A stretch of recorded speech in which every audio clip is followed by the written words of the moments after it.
Could you really take a photo with a potato? Well, with an emerging imaging technique called ghost imaging that has several promising benefits over standard multi-pixel imaging like that in your camera, you theoretically could. Hi, I'm David Ceddia, and I want to explain this paper on random matrix spaces, ghost imaging, and X-ray phase contrast computational ghost imaging that David Paganin and I have just published in Physical Review A. Note, pictured here is the version available on the archive, with links to both in the description below. This first video is intended to be a non-technical introduction, and the latter ones delve into the details of the work. Starting with random bases, these are close in sentiment to the infinite monkey theorem. The infinite monkey theorem states that any finite text, such as Shakespeare's Macbeth, is almost surely contained within an infinite random text. Random bases, as we present them, are slightly different, in that they suggest a more efficient method is to deliberately weight random outputs of a desired size to make a desired output. That is, consider you want to make one page of Macbeth. We begin by taking our infinite random text from the monkeys and cut it up into pieces of the size of our desired page. We then take a weighted average of the random pages, where the weights are decided individually according to the similarity of the random page to our desired page. This achieves a converging approximation that becomes exact as the number of pages included goes to infinity. In our paper, we address the question of whether you can tell these random pages apart from one another, that is, quantifying how similar or dissimilar they are through orthogonality. We also address what range of desired pages you can possibly make from random pages through what is known as completeness.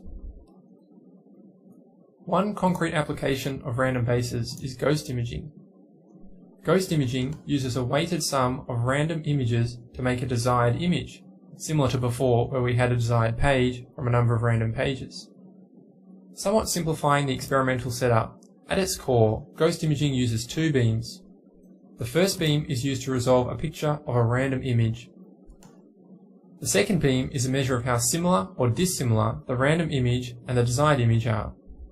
The desired image, for visible light, could be a little drawn figure on a see-through screen, or perhaps for X-rays it could be a piece of biological matter that allows some X-rays to pass through. Moreover, the measurement of similarity between a random image and the desired image is done with a single pixel or bucket detector. That is, ghost imaging is really a single pixel imaging technique, as compared to standard imaging techniques, which use an array of pixels to construct an image. For those of you who are interested, we could perform the bucket measurement with a potato, and in this way have a potato camera. Note here that the name computational ghost imaging refers to when the random images are known and we don't have to simultaneously image them. In that case, we don't need the first arm and only have the second. One of several points of interest is if this technique is more efficient with the number of photons required to make an image than multi-pixel imaging techniques such as those used in cameras. The question of reduced dose is important for many areas. One such as medical X-ray imaging, where reducing the amount of X-rays required to make an image is hugely beneficial. In our paper, we sought to quantify the efficiency of ghost imaging, and we developed an inequality condition that must be satisfied for ghost imaging to reduce the number of photons compared to multi-pixel imaging techniques. This condition depends on two factors: the random image set and the desired image. The expression suggests that if one, or a small number of the random images, correlates strongly with the desired image, then the image can be made efficiently with ghost imaging, which, for those who might be interested, is in alignment with the concept of compressive sensing.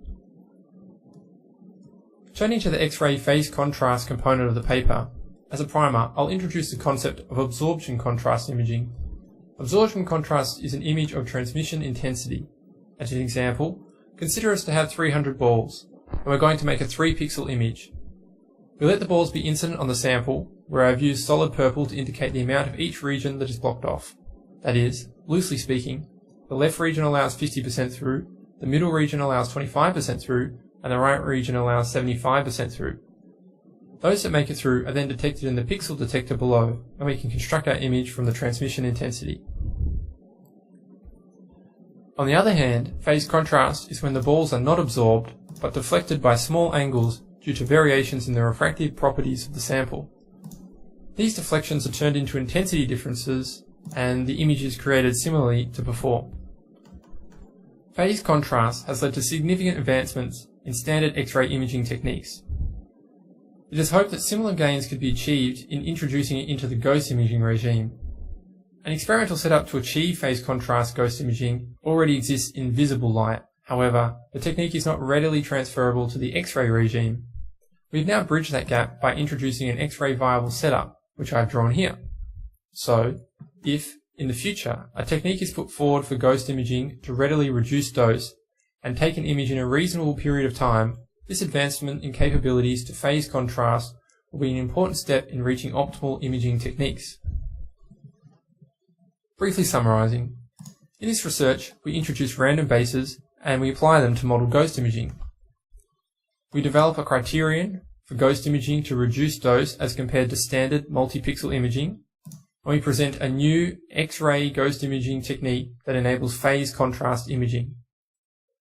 In the next video I will explain the details behind random bases, and in the ones after I will explain the reduced dose criterion and the application of random bases to ghost imaging and X-ray phase contrast computational ghost imaging.